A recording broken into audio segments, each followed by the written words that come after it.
আলাইকুম শিক্ষার্থীরা, আশা করি তোমরা সবাই ভালো আছো। আজকে অষ্টম শ্রেণীর ইতিহাস ও সামাজিক বিজ্ঞান একটি প্রশ্ন নিয়ে আলোচনা করব। ইনশাল্লাহ আজকের প্রশ্ন থেকে আশা করি কমন পড়ার সম্ভাবনা থাকবে। তো আমি প্রত্যেকটা প্রশ্ন ব্যাখ্যা বিশ্লেষণ করব তোমাদেরকে। অবশ্যই এই প্রশ্নটা আর যে প্যাটার্ন সেটা শুরু থেকে শেষ পর্যন্ত দেখলে ইনশাল্লাহ তোমাদের কনসেপ্ট ক্লিয়ার হয়ে যাবে। আরেকটি কথা, যারা আমার চ্যানেলটিতে নতুন অবশ্যই চ্যানেলটি সাবস্ক্রাইব করবা এবং পাশে থাকা বেল আইকনটি ক্লিক করে রাখবা, যেন ভিডিও ছাড়ার সাথে সাথে নোটিফিকেশন পেয়ে যাও শিক্ষার্থীরা। আর আমরা ইতিহাস ও সামাজিক বিজ্ঞান প্রশ্ন দিচ্ছি ইনশাল্লাহ, এটা 3টি সেট তোমাদেরকে দিব। তো একটি সেট বা মোটামুটি এখান থেকে 70-75% কমন পড়ার সম্ভাবনা থাকবে ইনশাল্লাহ। আশা করি প্রত্যেকটা ক্লাস তোমরা মনোযোগ সহকারে দেখবে। প্রতিদিন আমি তোমাদের জন্য ভিডিও আপলোড দিতে চেষ্টা করব। তো দেখো, এখানের মধ্যে আমরা জানি আমাদের টোটাল যেই ক বিভাগ, সেখানে 15 মার্কের আমাদের এমসিকিউ থাকে, ঠিক আছে? তো আশা করি এইখানে 15 মার্কের এমসিকিউতে প্রতিটা প্রশ্নে আমাদের অবশ্যই 1 করে, ওকে, শুধু আনসারটা আমাদেরকে লিখতে হবে। তার আগে একটা বিশেষ দ্রষ্টব্য দেখো, বহু নির্বাচনী অভিক্ষার সঠিক ও সর্বোৎকৃষ্ট উত্তরটি খাতায় লিখো। 1 থেকে 15 পর্যন্ত কোথায় লেখার কথা বলছে? খাতায় লেখার কথা বলছে। তোমরা আবার এক্সট্রা বা পেপার বা অন্য কিছুতে লেখার দরকার নেই, খাতার মধ্যে আনসার দিয়ে সুন্দর করে এগুলো লিখবা, ওকে। 1 শব্দে 1 বাক্যে উত্তর লেখো। 16 থেকে 25 সেখানেও রয়েছে 1 করে, সেটা আমরা পরে দেখব শিক্ষার্থীরা। এখানে 1 থেকে শুরু হয়েছে। তো প্রথম প্রশ্নটা আমাদের হচ্ছে যে শিশুর সামাজিকরণের প্রধান যে মাধ্যম সেটি কি? তো একটা শিশুর সামাজিকরণের প্রধান মাধ্যমটা কি? অবশ্যই পরিবার। এটার আনসারটা কি হবে? অবশ্যই পরিবার হবে। তোমরা এমসিকিউগুলো অবশ্যই ভালো করে পড়ছো, আশা করি এগুলো তোমরা জানো। এরপরে হায়ারোগ্লিপিক কি? হায়ারোগ্লিপিক একটি চিত্রলিপি। হায়ারোগ্লিপিক একটি চিত্র লিপি শিক্ষার্থীরা। এরপরে গঙ্গারিডাই রাজ্যটি ছিল কোথায়? তো তোমরা এগুলো গাইড বই থেকে বা পড়লে অবশ্যই পাবে। এটি হচ্ছে গঙ্গা নদীর কি পার্শ্ববর্তী ভূভাগ, অর্থাৎ এটি একটি প্রাচীন ঐতিহাসিক রাজ্য ছিল, যা মূলত বর্তমান দক্ষিণ পশ্চিমে বা ভারতের পশ্চিমবঙ্গের কিছু অংশ জুড়ে এই জায়গাটা অবস্থিত। এখানে গ্রিক ও রোমান ঐতিহাসিকরা, যেমন একজনের নাম হচ্ছে মেগাসনিথিস, বা এই রাজ্যের কথা তিনি উল্লেখ করেছিলেন আর কি। তো মেগাস্থিনিসিস তার ইন্ডিকা গ্রন্থে উল্লেখ করেছেন যে গঙ্গারিডারাই ছিল গঙ্গা নদীর তীরে অবস্থিত এক শক্তিশালী জাতি। তো এটা একটা কি শক্তিশালী জাতি ছিল। আমি আর ব্যাখ্যা বিশ্লেষণ করলাম না শিক্ষার্থীরা। সামাজিকরণের বিভিন্ন মাধ্যমের মধ্যে সবচেয়ে গুরুত্বপূর্ণ মাধ্যম হলো, আমি আর ব্যাখ্যা করব না তোমাদেরকে, তোমরা এগুলো গাইডের মধ্যে পাবে বা তোমরা পড়ছো সেখান থেকে পেয়ে যাবে শিক্ষার্থীরা।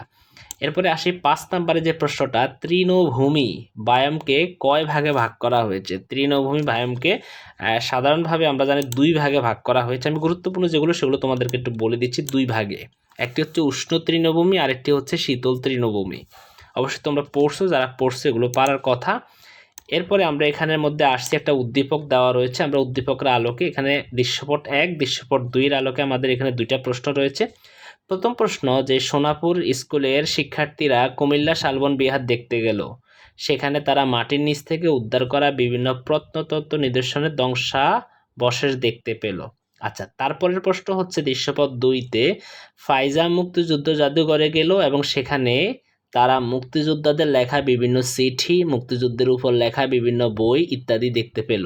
আচ্ছা, তো প্রথম 6 নং প্রশ্নেতে বলা হয়েছে দৃশ্যপট 1-এ বর্ণিত শিক্ষার্থীদের দেখা কুমিল্লা শালবন বিহারের প্রত্নতাত্ত্বিক নিদর্শনের সাথে বাংলাদেশের অতি সম্প্রতি আবিষ্কৃত কোন প্রত্নতাত্ত্বিক নিদর্শনের মিল রয়েছে? অবশ্যই আমরা জানি কিসের সাথে মিল রয়েছে, মহাস্থানগড়ের প্রত্নতত্ত্বের সাথে, নাকি সম্বর বিহারের প্রত্নতত্ত্বের সাথে, নাকি উয়ারি বটেশ্বরের বা সোনারগাঁয়ের। তোমরা সেটা অবশ্যই আনসার করতে চেষ্টা করবা। দৃশ্যপট 2-এ ফাইজা মুক্তিযুদ্ধ জাদুঘরে কোন উপাদানটি দেখেছেন? আচ্ছা, ফাইজা কোথায় কি দেখছে? ফাইজা মুক্তিযুদ্ধ জাদুঘরে গেল এবং সেখানে তারা মুক্তিযোদ্ধাদের লেখা বিভিন্ন চিঠি, মুক্তিযুদ্ধের উপর লেখা বিভিন্ন বই দেখতে পেল। তো এখানে সেটা বই তো অবশ্যই লিখিত, তাই না? তাইলে সে যেটা দেখছে সেটা অবশ্যই লিখিত। এটা কি অবশ্যই লিখিত? আমরা বলবো এটা লিখিত। এরপরে আসি, কোন অর্থ ব্যবস্থা উৎপাদন উপকরণের মালিকানা, ভোগ, বন্টন ইত্যাদি ব্যক্তি বা উদ্যোক্তাদের উপর নির্ভর করে? অবশ্যই সেটা হবে পুঁজিবাদী।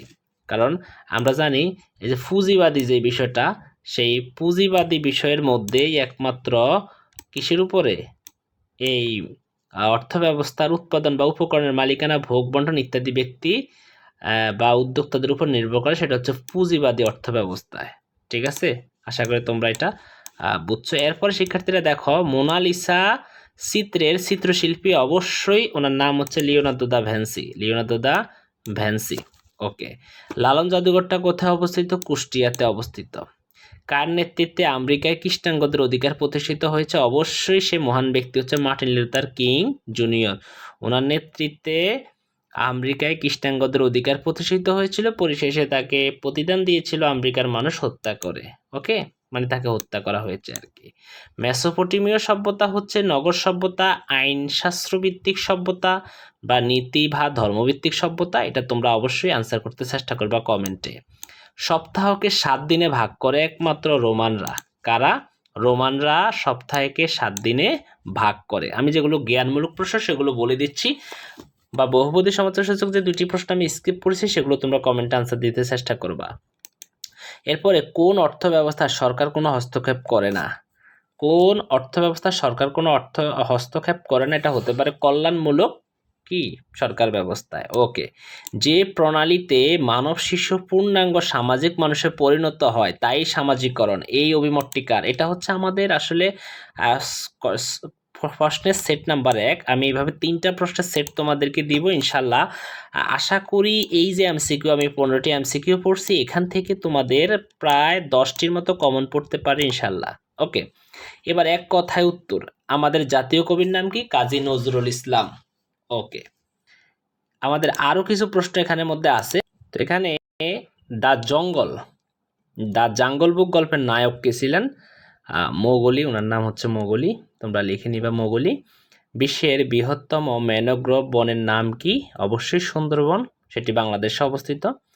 বাংলাদেশের কোন ধরনের অর্থ ব্যবস্থা বিদ্যমান রয়েছে? বাংলাদেশে অবশ্যই মিশ্র অর্থনীতি ব্যবস্থা বিদ্যমান রয়েছে। উত্তর করবা মিশ্র অর্থনীতি ব্যবস্থা। কত সালে অমলা ও কমলাকে উদ্ধার করা হয়? 1920 সালে অমলা এবং কমলাকে উদ্ধার করা হয়। 365 দিনে বছর গণনা শুরু করেছেন কারা? মিশরীয়রা। একমাত্র মিশরীয়রাই 365 দিনে বছর গণনা শুরু করেছেন শিক্ষার্থীরা। রাষ্ট্র নিয়ন্ত্রিত অর্থ ব্যবস্থার নাম কি? রাষ্ট্র নিয়ন্ত্রিত অর্থ ব্যবস্থার নাম হচ্ছে সমাজতান্ত্রিক অর্থ ব্যবস্থা। সমাজতান্ত্রিক অর্থ ব্যবস্থা। মধ্যযুগে লেনদেনের মাধ্যম হিসাবে কি প্রচলিত ছিল? বিনিময় প্রথা। ওটা ছিল বিনিময় প্রথা বা বিনিময় পদ্ধতি সেখানে প্রচলিত ছিল। একটার বিনিময়ে আরেকটা হইতো। ঠিক আছে। গ্রিক সমাজ কয়টি শ্রেণীতে বিভক্ত ছিল? গ্রিক সমাজ মূলত 3টি শ্রেণীতে বিভক্ত ছিল। শুধু আনসার করবা 3টি শ্রেণীতে। যদি বলে কি কি? স্বাধীন, দাস এবং মধ্যবর্তী শ্রেণী। ওকে। প্রাণী ও উদ্ভিদের প্রজাতির বিস্তীর্ণ আবাসভূমির নাম বায়োম। বায়োম, তোমরা এগুলো পড়ছো আশা করি। এখানে যেগুলো আনসার করবা সেখানে টোটাল 10 মার্ক, আর এমসিকিউতে রয়েছে 15 মার্ক। টোটাল কত হয়েছে? টোটাল আমরা এখানে পেয়ে গেছি 25 মার্ক। এরপরে আসি খ বিভাগ। সংক্ষিপ্ত উত্তর দিবা। এখানে 10টি, একটাতে 2 করে, টোটাল 20 মার্ক। নৌকাবাজ বলতে কি বুঝো? তোমরা নৌকাবাজ সম্পর্কে জানো। পরিবার ও সামাজিক নিয়ন্ত্রণের অন্যতম বাহন বুঝিয়ে লেখো। বাংলাদেশের উপকূলীয় তট রেখা সুনীল অর্থনীতির অন্তর্ভুক্ত কেন? উৎপাদন কাকে বলে? সামাজিক পরিবর্তন ও সর্বজনীন বুঝিয়ে লেখো। সামাজিক পরিবর্তন সার্বজনীন, এটা তুমি বুঝিয়ে লেখো।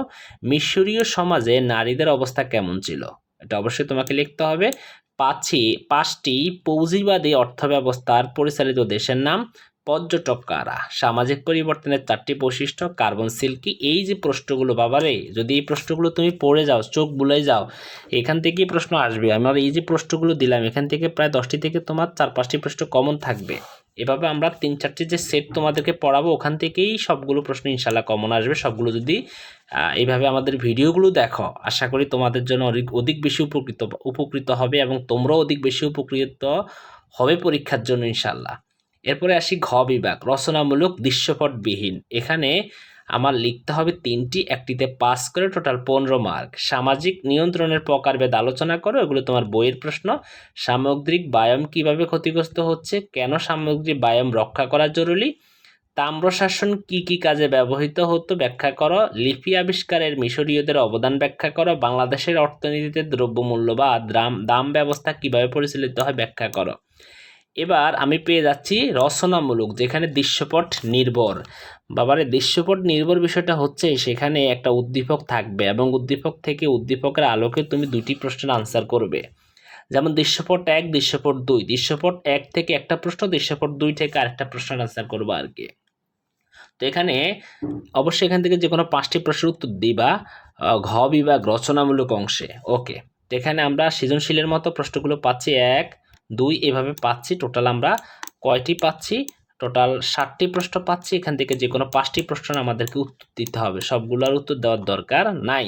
তো দেখো, আজ শাওনের স্কুলের শিক্ষক ক্লাসে বিখ্যাত একজন বিদ্রোহী কবি সম্পর্কে আলোচনা করে। শিক্ষক বলেন কবি ছিলেন শোষণ ও অন্যায়ের বিরুদ্ধে সোচ্চার, কবিতার গান ও কবিতার মাধ্যমে নিপীড়িত অত্যাচারিতদের পক্ষে লিখেছিলেন। তাহলে কার কথা বলছে? অবশ্যই বুঝতে পারছো, রবীন্দ্রনাথ ঠাকুরের কবি নজরুল ইসলামের কথা এখানে বলা হচ্ছে, যেহেতু তিনি বিদ্রোহী কবি ছিলেন। ওকে, দৃশ্যপট 2তে দেখো, হৃদিতা ও তার দাদু সাথে ওয়ারি বটেশ্বরে বেড়াতে যায়। সেখানে সে প্রাচীনকালের মুদ্রা, পুঁথির মালা, লকেট, মন্ত্র, ফুত, কবচ ইত্যাদি দেখে হৃদিতা দাদুকে বলেন, আমরা এসব জিনিস দেখে প্রাচীনকালের জীবিকা ঐতিহ্য সম্পর্কে ধারণা লাভ করতে পারি। ওকে, এবার কতে শাওনের ক্লাসে আলোচিত কবির বিদ্রোহী চেতনা বর্ণনা করো। মানে এখানে 3 মার্ক, যে কবি নজরুল ইসলামকে কেন বিদ্রোহী কবি বলা হয় সেই সম্পর্কে তুমি এখানে লিখবা। এরপরে খতে বলছে হৃদিতা ওয়ারি বটেশ্বরের ইতিহাসে কোন ধরনের উপাদান দেখতে পেলো, এগুলো কি কি উপাদান রয়েছে, কোন ধরনের উপাদান দেখতে পেলো সেটা তুমি ব্যাখ্যা করবে। এখানে 5 মার্ক রয়েছে। 2 নম্বর প্রশ্নে দেখো, অর্থাৎ সৃজনশীল 2, ফাহিম ও তার বন্ধুরা মিলে বাংলাদেশের উপকূলীয় খুলনা বিভাগের ম্যানোগ্রাম বনে ভ্রমণে যায়। সেই বনের প্রধান বৃক্ষ হচ্ছে সুন্দরী, গড়ান, ঘেওড়া, গোলপাতা ইত্যাদি। এছাড়াও সেখানে হরিণ, বানর, বাঘ, পাখি সহ বিভিন্ন প্রাণীর অস্তিত্ব দেখে তারা বিস্মিত হয়। ফাহিমদের পর্যটক গাইড তাদের জানায় আগের তুলনায় গাছপালা ও প্রাণীর অস্তিত্ব প্রায় অর্ধেক হয়ে গেছে। শুধু বাংলাদেশে এই বনই নয়, বহির্বিশ্বে প্রায় সব বনভূমির পরিবর্তন হয়েছে। 20 বছর আগেও এইসব বনভূমির চিত্র ভিন্ন ছিল। প্রশ্ন ক, ফাহিমদের ভ্রমণকৃত বনভূমির পরিবর্তনের কারণ, মানে বনভূমি কেন পরিবর্তন হয় সেটার কারণ ব্যাখ্যা বিশ্লেষণ করবা। প্রেক্ষাপটের উক্ত বনভূমির বিশ্বের অন্যান্য বনভূমিগুলোর মধ্যে 2000 সাল এবং 2020 সালের মধ্যে তুলনামূলক আলোচনা করবা। তারপরে আমরা এখানে আরেকটা দৃশ্যপট দেখতে পাচ্ছি, সামাজিকরণ, সমবয়সী সঙ্গী, গণমাধ্যম, কি কি জিনিস লাগবে। এখানে একটা সৃজনশীল রয়েছে, তোমরা এটা স্কিপ করে পড়ে নিবা। তারপর আরেকটা প্রশ্ন এখানে রয়েছে, প্রেক্ষাপট 1, প্রেক্ষাপট 2, এক অর্থ ব্যবস্থা সমাজের বিত্তশালী ও ধনীদের উপর প্রগতিশীল কর আরোপ করা হয়। 2, দেশ ও মানুষের মাথাপিছু আয়। তোমরা অর্থনৈতিক যে ব্যবস্থাগুলো সেগুলো পড়লেই কোনটা কোন ধরনের অর্থনৈতিক ব্যবস্থা সেটা খুঁজে পাবে এবং লিখতে পারবে। তারপরও আমরা আরেকটা 5 নম্বর আরেকটা দেখতে পাচ্ছি, কি কি জিনিস ঢ এবং নতে দেওয়া রয়েছে। সামাজিক স্তর বিন্যাস, সেখানে বৈশিষ্ট্য রয়েছে। প্রথম শ্রেণী ফারাও ইউনিফর্ম, দ্বিতীয় শ্রেণী বণিক পুরোহিত, এখানে গিলগামেশ, তৃতীয় শ্রেণী কৃষক ও জিগুরাত। এগুলো তো অবশ্যই তাদের লিখিত পদ্ধতি সম্ভবত, যাই হোক কাদের এগুলো। প্রশ্ন বলছে প্রেক্ষাপট মধ্যাহ্ন নির্দেশিত সভ্যতা বর্ণনা করো, আর প্রেক্ষাপট সভ্যতার মানুষের সামাজিক স্তর বিন্যাস আলোচনা করা। তাহলে শিক্ষার্থীরা যে মোটামুটি আমরা এখানে যে প্রশ্নগুলো পাই, এই প্রশ্নগুলো তোমরা একটু প্র্যাকটিস করে যাবে। যে গাইড বই তোমাদের যা রয়েছে, নোট বই, সেগুলো থেকে প্রশ্নগুলো প্র্যাকটিস করে যাবে ইনশাল্লাহ। আল্লাহ ভরসা, এগুলো ভালো মতো পড়লে ইনশাল্লাহ তুমি পরীক্ষায় ভালো একটা রেজাল্ট করতে পারবে শিক্ষার্থীরা। তো আজকে এটুকু পর্যন্তই থাক, আমরা আরেকটি প্রশ্ন নিয়ে তোমাদের সাথে আলোচনা করব ইনশাল্লাহ। এই প্রশ্নটা অবশ্যই মনোযোগ সহকারে তোমরা বুঝছো এবং দেখছো। পরীক্ষা অনেক ভালো হবে তোমাদের জন্য অনেক বেশি শুভকামনা রইল। আসসালামু আলাইকুম, আল্লাহ হাফেজ।